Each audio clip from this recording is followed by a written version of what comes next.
want to discuss today is about AI and photography. There's a lot of debate about AI and what it's doing.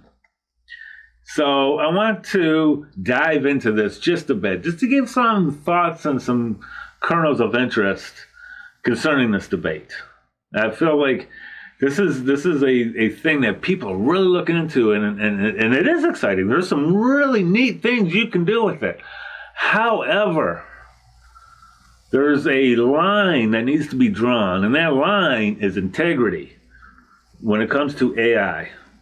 There's also the line of experience. And I don't just mean I've been doing this a long time experience. I mean the experience of going out and taking an image, making something that's really quite phenomenal. And when it comes to portrait photography, yeah, you could use AI to create a portfolio, one that you don't actually have, of images you don't have. However, the experience that you have with those people making pictures is what really tells the story. And that's the biggest thing. For portrait photography, AI really isn't an issue. Or at least it shouldn't be. You shouldn't look at someone's portfolio and, oh my gosh, they always have banger shots. Well, that's not realistic. That's not realistic. Sorry. You're not always going to get the sun right at that spot with every single person. It's just not going to happen. You're always going to get the clouds at that spot, That's not realistic. But if you're using that as your portfolio to tell people that's what you're doing, then that is where you draw the line of not having integrity with portraits. See, with portraits, you are selling the experience. You are selling the time and the memories and the moments. You are capturing this moment with these people. Whatever it is. Engagements, weddings, a dating profile. It's whatever it could be. So, I don't feel like for that area, photographers are in any trouble. The problem is the market's extremely saturated with people. That's the problem. There is a lot of people that have gone into this field because digital cameras have made it very accessible. Well, on one hand, that's not a problem, but on the other hand, there's a lot of people out there, And I would say what I have seen, about half of them, well, but the other half are really good. The problem is with it, though, because there's so many people, the pricing is just all over the place, And, why is this person charging $300 for a headshot? It's just a headshot. This is simple. It's almost like you're taking advantage of the fact that there are people that aren't good in the market, so I'm going to charge this exorbitantly high rate for something very simple, and just to show that I can do it better than the guy that can do it for $50, But really, when you look at the images side by side, 9 times out of 10, there's very little differences. Yes, there are people that don't know how to use lighting and things like that, but it's not that big of a gap, In any case, I'm babbling with that.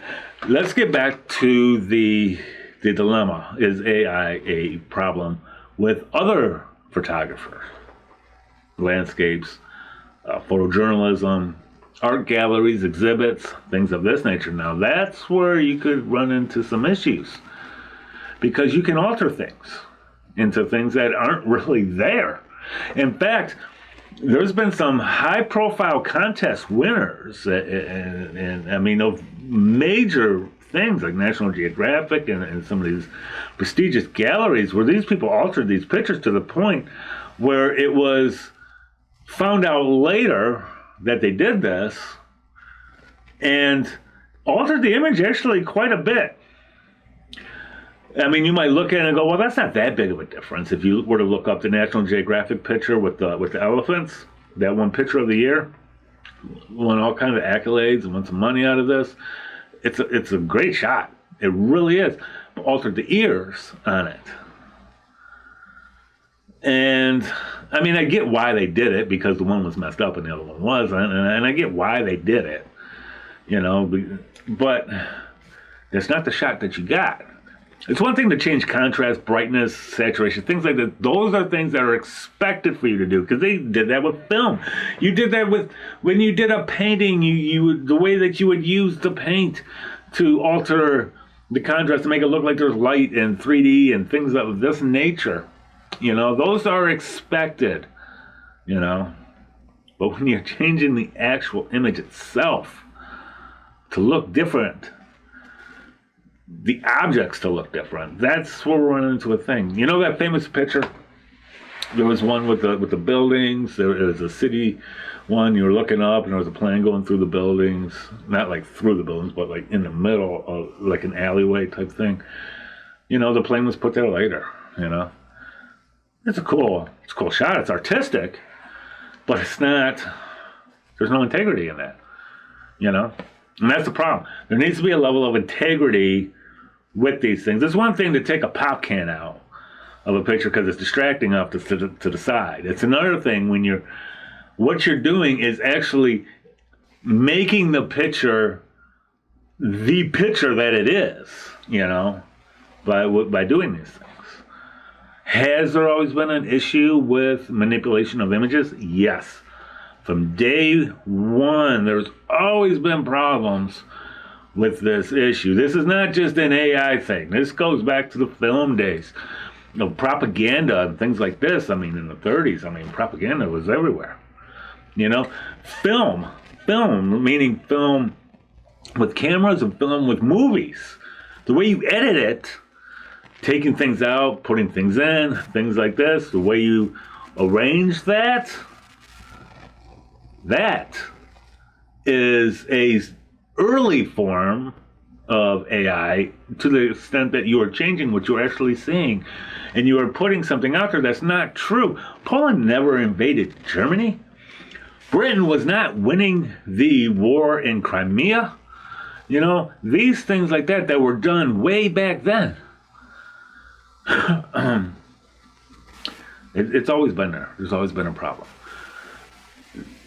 The issue is being able to have the integrity and to look past these things, to look into it more, to get the truth of what's really going on. People have short attention spans, and they don't always do that, and that's kind of where the problem lies with that. So you're going to get a bunch of It's like, well, wait a minute. You know, was there another camera angle? You know, can we hear someone else say that? Because the truth always lies in the middle somewhere.